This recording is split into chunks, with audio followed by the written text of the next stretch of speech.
বিসমিল্লাহির রহমানির রহিম। আসসালামু আলাইকুম এভরিওয়ান। আজকে আমি চালের গুঁড়া ছাড়া খুবই সহজ এবং মজাদার দুইটি পিঠার রেসিপি শেয়ার করব। দুইটি পিঠাই কিন্তু তৈরি করা খুবই সহজ আর খেতে কিন্তু মাশাআল্লাহ অনেক বেশি টেস্টি। তো আর কথা না বাড়িয়ে চলে যাচ্ছি মূল রেসিপিতে। আজকে আমি চালের গুঁড়া ছাড়া ঘরে থাকা আটা দিয়ে খুবই অল্প সময়ে ঝটপটভাবে ম্যাশ চিতই পিঠার রেসিপি শেয়ার করব। এটাকে অনেকে জালি চিতই পিঠাও বলে থাকে। এই পিঠাটা এতটা বেশি সফট, নরম, তুলতুলে এবং ছিদ্রযুক্ত হয়ে থাকে, আপনারা যদি বাসায় একবারও তৈরি না করেন আপনারা কিন্তু বুঝতেই পারবেন না খেজুর গুড়ের সাথে গরম গরম এই পিঠাটা খেলে কতটা যে বেশি টেস্টি লাগে। আপনারা একবার যদি খান আপনি তো এটার ফ্যান হয়ে যাবেন। একদমই সহজভাবে ঝটপটভাবে আজকে আমি এই ম্যাশ চিতই পিঠার রেসিপি শেয়ার করব। আশা করি ভালো লাগবে। আমার চ্যানেলে আরও বিভিন্ন রেসিপি দেওয়া আছে, চাইলে ঘুরে আসতে পারেন। তো আর কথা না বাড়িয়ে চলে যাচ্ছি মূল রেসিপিতে। চিতই পিঠা তৈরি করার জন্য প্রথমেই এখানে নিয়ে নিচ্ছি 1.5 কাপ পরিমাণে আটা। এখানে চাইলে আটার পরিবর্তে ময়দাটাও ব্যবহার করা যাবে। এখন এর মধ্যে দিয়ে দিব 1/2 টেবিল স্পুন পরিমাণে ইস্ট, দিয়ে দিব স্বাদমতো লবণ। এরপর অল্প অল্প করে কুসুম গরম পানি এড করে খুব সুন্দর একটা ব্যাটার তৈরি করে নিতে হবে। অল্প অল্প করে অবশ্যই এখানে কুসুম গরম পানি ব্যবহার করতে হবে, ঠান্ডা পানি ব্যবহার করা যাবে না। এই ব্যাটারের ঘনত্বটা কিন্তু খুব বেশি ঘন হবে না, একটু পাতলা করে এটাকে তৈরি করে নিতে হবে। এই ব্যাটারটাকে একটু সময় নিয়ে ফেটিয়ে নিতে হবে, এতে করে এই ব্যাটারের মধ্যে একটা ফোমি ফোমি টেক্সচার চলে আসবে, আর যার জন্য কিন্তু পিঠাটা অনেকটা বেশি সফট এবং ফ্লাফি হবে। ব্যাটারটা তৈরি করতে আমার এখানে প্রায় 1.5 কাপের মতো পানি লেগেছে। আমি 2 কাপ পানি নিয়েছিলাম, এতটুকু পানি অবশিষ্ট রয়েছে। এরপর এই ব্যাটারটাকে 5 মিনিটের জন্য ঢাকনা দিয়ে রেস্টে রেখেছিলাম। 5 মিনিটের মধ্যেই দেখতে পাচ্ছেন ব্যাটারটা কীরকম একটা ফোমি ফোমি হয়ে গিয়েছে। এখন এর মধ্যে দিয়ে দিব 1/2 টেবিল স্পুন পরিমাণে বেকিং পাউডার। বেকিং পাউডারটা অবশ্যই কিন্তু সব শেষে এখানে ব্যবহার করতে হবে। ব্যাটারটা কিন্তু আরেকটু ঘন হয়ে গিয়েছে, এর জন্য আমি এখানে প্রায় 2 টেবিল চামচের মতো আবারও পানি অ্যাড করে এটাকে খুব ভালোভাবে আবারও একটু ফেটিয়ে নিচ্ছি। বেকিং পাউডারটা খুব ভালোভাবে মিক্স করে নিতে হবে। আশা করি দেখেই বুঝতে পারছেন এটার ঘনত্বটা কতটা বেশি পাতলা হয়েছে। এটা কিন্তু নর্মাল চিতই পিঠা থেকেও আরেকটু বেশি পাতলা হবে। এখন এই পিঠাগুলোকে তৈরি করে নিব। এর জন্য একটি পাইপ্যানের মধ্যে হালকা করে তেল ব্রাশ করে নিচ্ছি। খুবই সামান্য পরিমাণে তেল ব্রাশ করে নিতে হবে। পাইপ্যানটা যখন খুব ভালোভাবে গরম হবে তখন পরিমাণ মতো ব্যাটার দিয়ে একটু সময় অপেক্ষা করব। দেখতে পাচ্ছেন পিঠাটা দেওয়ার পর সাথে সাথে কিন্তু কিভাবে ছিদ্র হচ্ছে।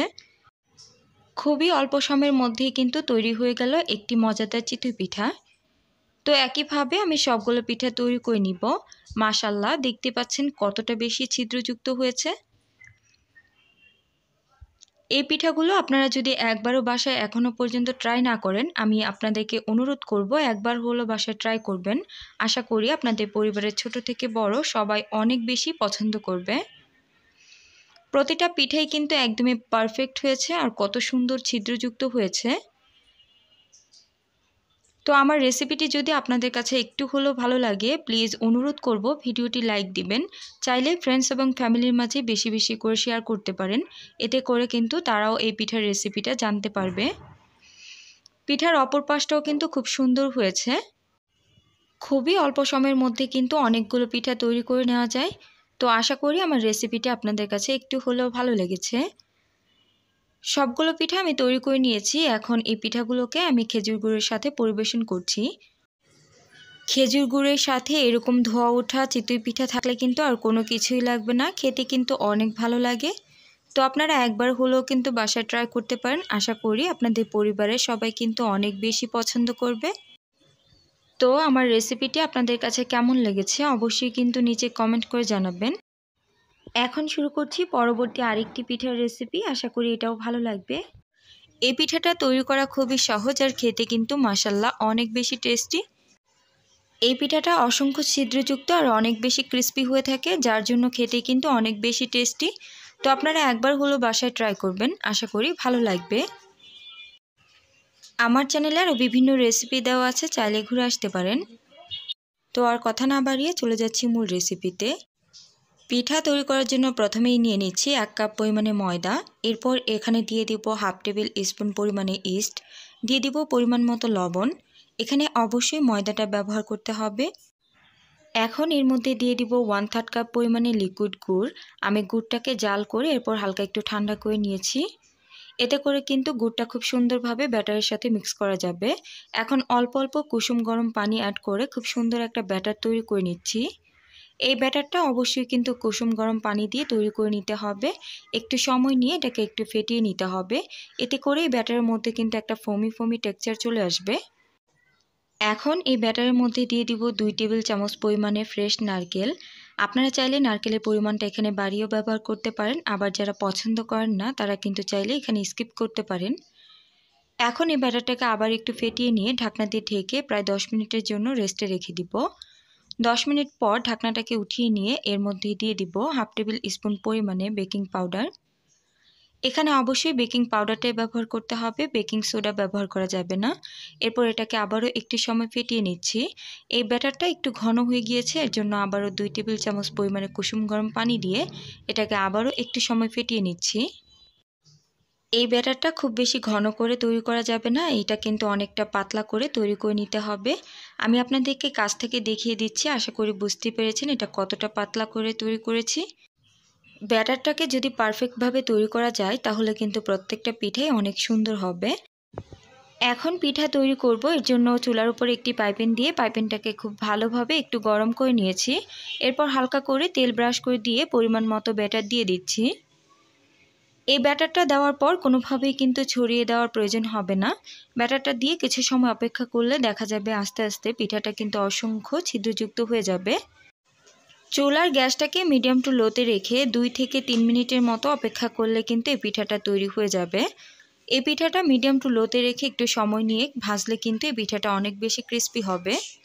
তো আশা করি দেখেই বুঝতে পারছেন পিঠার নিচ থেকেও কিন্তু খুব সুন্দর কালার হয়েছে আর পিঠাটা মাশাআল্লাহ অনেক বেশি ক্রিস্পি হয়েছে।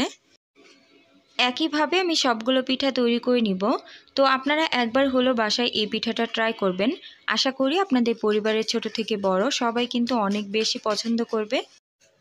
আপনারা যদি বাসায় একবার এই রেসিপি ফলো করে এই পিঠা তৈরি করেন, আপনি কিন্তু দ্বিতীয়বার তৈরি করতে বাধ্য হবেন, কারণ এই পিঠাটা এতটা বেশি টেস্টি আর এতটা বেশি ক্রিস্পি হয়ে থাকে। তো আমার রেসিপি যদি আপনাদের কাছে কোনোভাবে একটু হলেও ভালো লাগে তাহলে প্লিজ অনুরোধ করব ভিডিওটিতে একটি লাইক দেওয়ার জন্য। গরম গরম ক্রিস্পি এই পিঠার সাথে যদি এরকমভাবে খেজুরের গুড় দিয়ে খাওয়া হয় তাহলে তো এই পিঠার টেস্ট বহুগুণে বেড়ে যাবে। আপনারা একবার হলো এভাবে ট্রাই করবেন। আশা করি বাসায় যদি আপনি একবার ট্রাই করেন আপনি কিন্তু এই পিঠার পুরোই ফ্যান হয়ে যাবেন। তো এরকমই সহজ এবং মজার মজার রেসিপি দেখতে চাইলে আমার চ্যানেলটিকে সাবস্ক্রাইব করে পাশে থাকার বেল আইকনের অল অপশনে ক্লিক করে দিতে পারেন। তো আজকে এই পর্যায়ে বিদায় নিচ্ছি। আল্লাহ হাফিজ, আসসালামু আলাইকুম।